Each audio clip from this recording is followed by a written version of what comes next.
আসসালামু আলাইকুম রহমতুল্লাহি ওবরাকাত। সম্মানিত দিনে ভাই ও বোনেরা,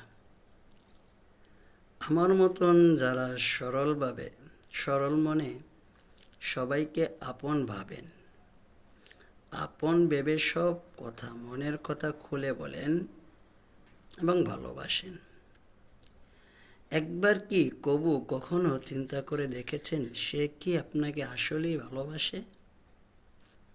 না।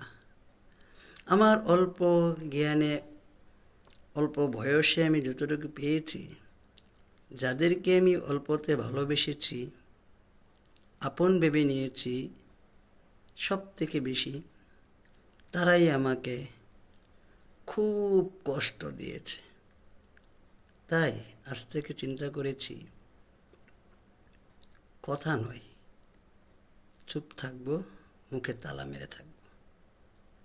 মহান রব তৌফিক দান করুক। আমিন ইয়া রাব্বাল আলামিন।